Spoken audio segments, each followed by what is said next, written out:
It's time to be with you again on Agri, Biotech and Food Security, a program where we highlight the practice of biotechnology and inherent derivable from the practice, which is in form of abundant food, enough to go round, as well as services to the industry. In fact, based on the 1996 World Food Summit, food security is defined as when all people at all times have physical and economic access to sufficient, safe and nutritious food that meets their dietary needs and food preferences for an active and healthy life. In fact, this definition clearly shows that we as a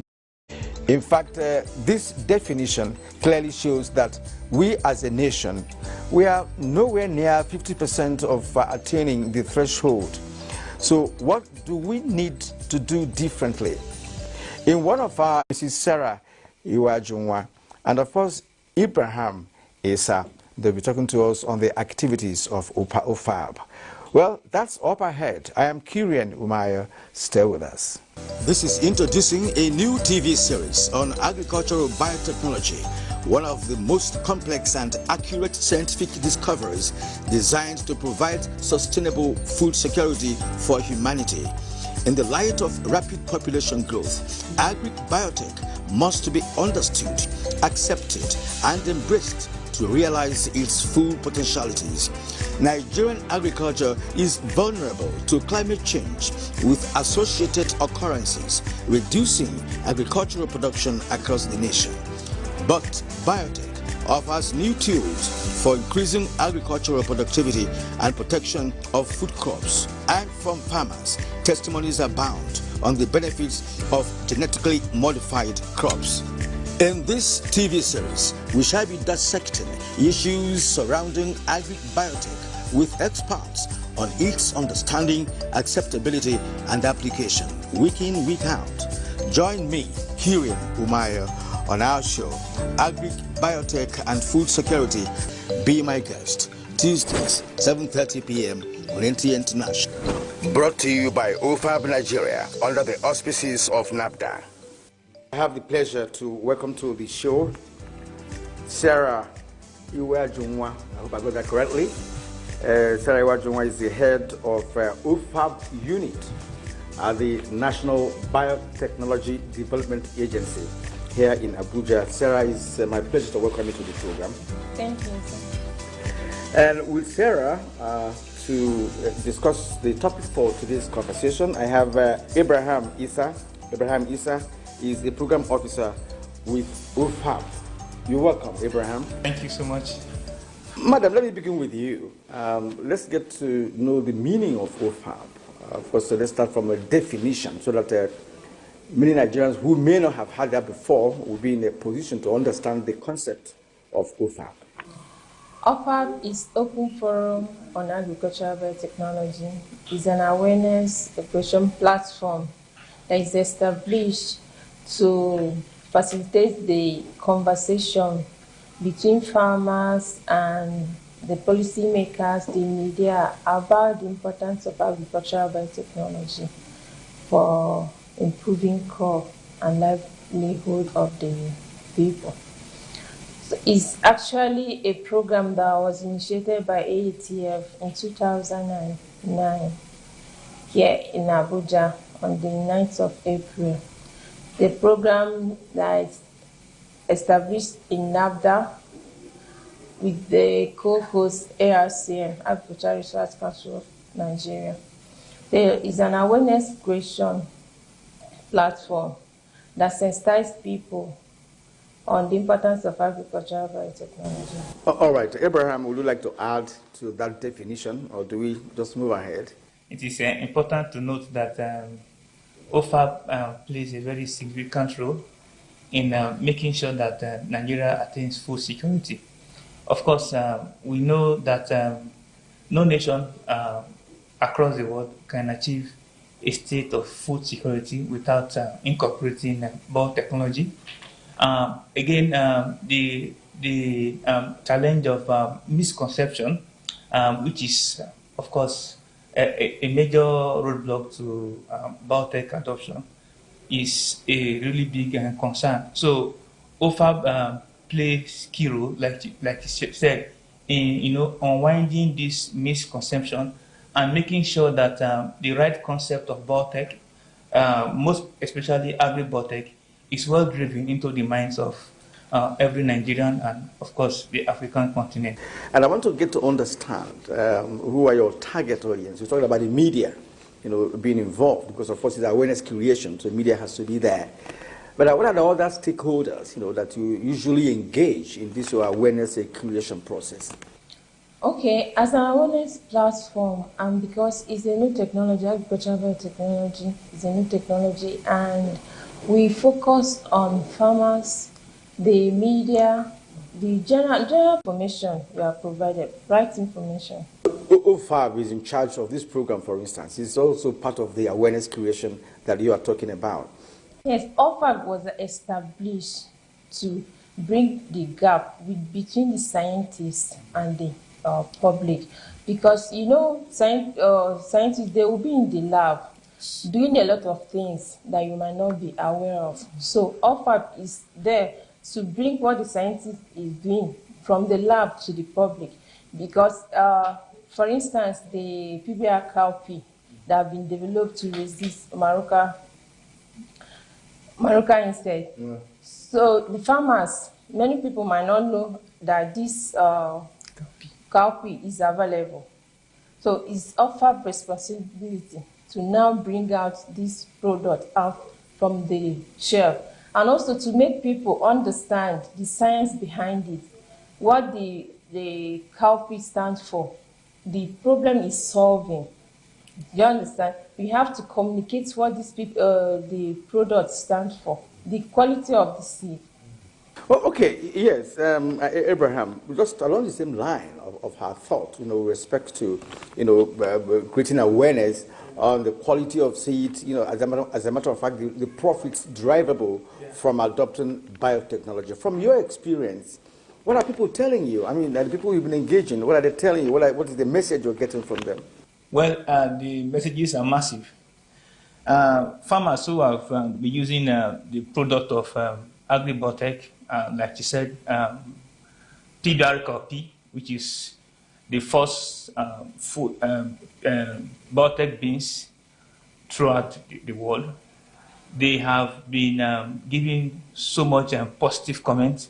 We've had farmers clamoring for the government to, approve more of the biotech crops because of the benefit they've been enjoying.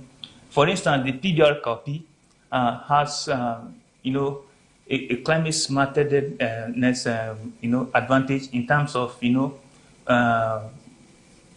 low fertilizer application, insecticide, and then some of the other benefits. PBR copy is also very important because it helps farmers curb the issue of climate change, in the sense that it requires little insecticide applications. So the benefits cut across several aspects, several sectors, and they play key role in making sure that Nigeria picks up from the current state in which it is. OFAB has been there for a while. I've also participated in one or two of your events, which of course brought together some eggheads, in science, and also those who are opposed, to what biotech stands for. I was physically present, and I want to appreciate the comments you have made so far, considering the level of awareness that have been created. But again, people are still not necessarily wanting to change. Of course, that change is always difficult, yet it's the most inevitable thing that we know in life. How do you assess OFAB outings, lately, with respect to, areas of covered, people's comment, a kind of feedback that you're getting? Yes, I can actually not doing bad, because you know that Nigeria, we are big. Since OFAB was established in 2009, we've gone around the seed geopolitical zone. We've visited many states. We've worked with state governors. And we've also done activity based on audience, targeted audience. So in September, yes, so that it was an anti-biotech. It was an And he was converted. Yes, yeah, you can say conversion. Yes, Okay. Of course. But okay, you know, the thing is that from our experience, most people that are against this technology is just because they don't know what the technology stands for. They have been, maybe, will I say, the antis got them before they now start hearing the good parts of biotechnology. It's not that biotechnology has the bad part, but the right information.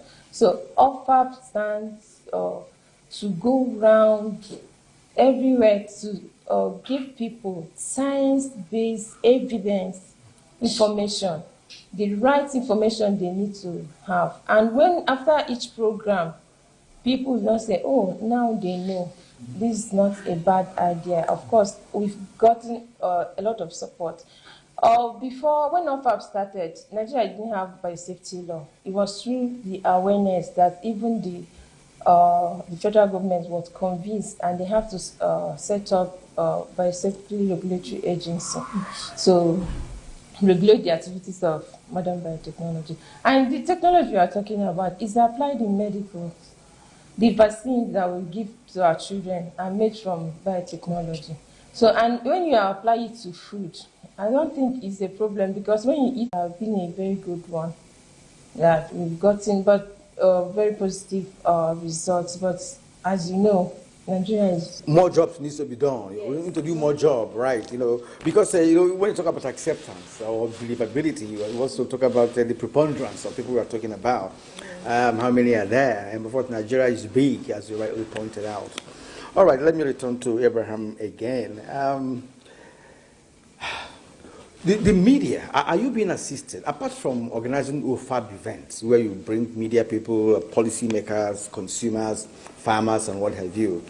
Are you being assisted by any media organization in terms of extending what you're doing or creating a program that talks about biotechnology or a topical issue in terms of conversation on TV or radio, as the case may be, to discuss biotech? Because now you have played up biotech in Nigeria, OFAB, no doubt about that, and people are beginning to understand in terms of this awareness creation. Because you see, people, you might need to have town criers, you might need to have village leaders, you might need to have progressive union leaders in communities and what have you. Are you thinking of looking at such bodies to also assist in this dissemination of this biotech information?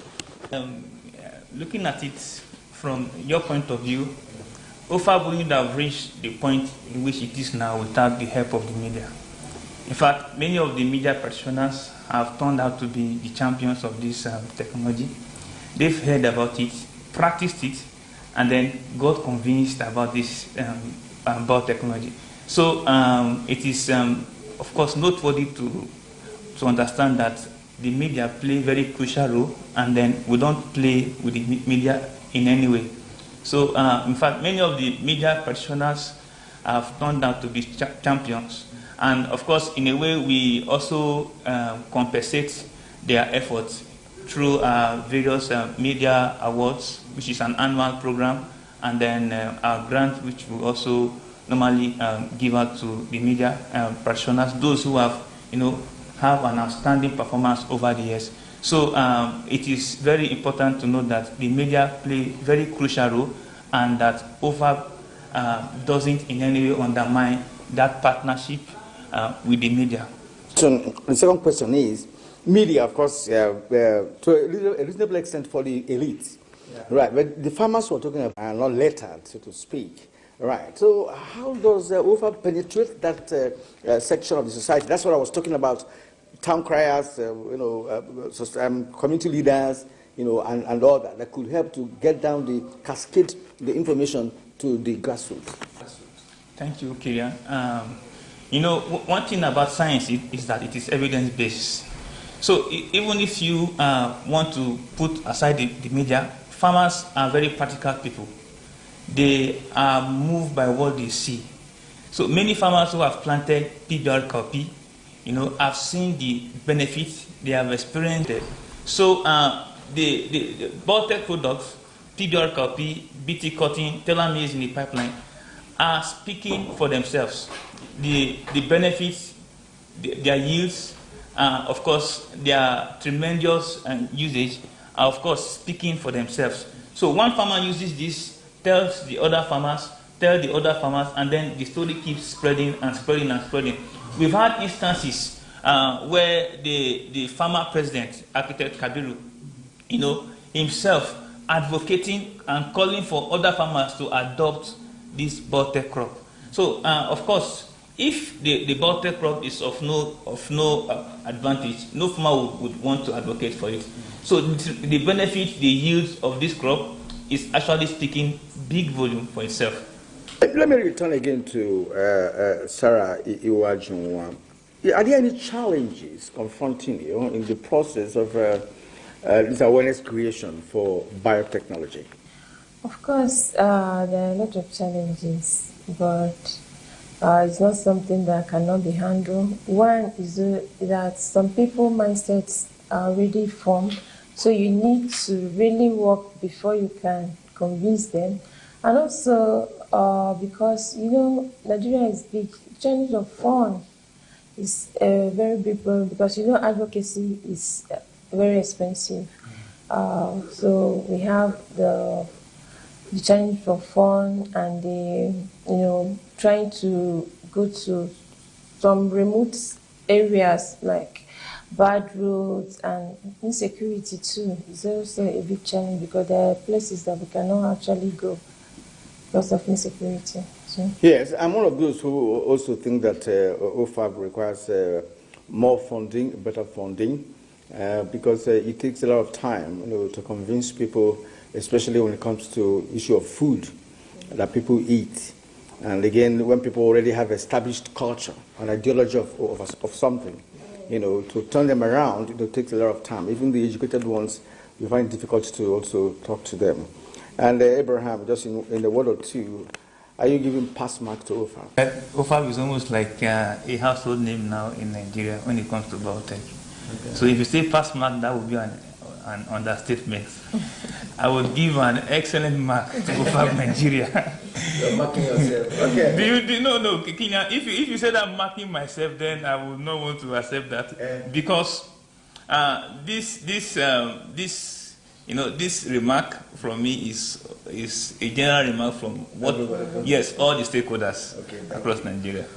On that note, we conclude this conversation. I'd like to once again appreciate Sarah Iwajunwa, Mrs. She's the head of OFAB at the National Biotechnology Development Agency. Thank you, Mr. Madam. And Abraham is a program officer.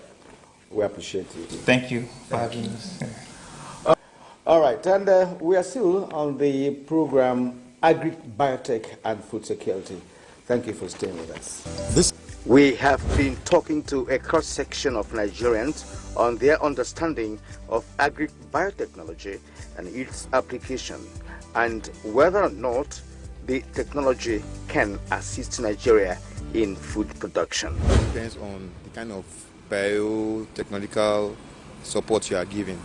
And if it doesn't have an aftermath on the humanity, on the people's health and everything, why not if not? I think if the proper check is done on the biotechnological support on those food and it is tested and approved that it won't have any aftermath of the human system or human health, then I will agree with it. But also of the time, if you make anything and you don't put preservative in it, it will spoil quickly. You understand? But it will be more healthier on the people. To be more healthier for the people that are consuming it if it doesn't have any preservative, that if it's fresh.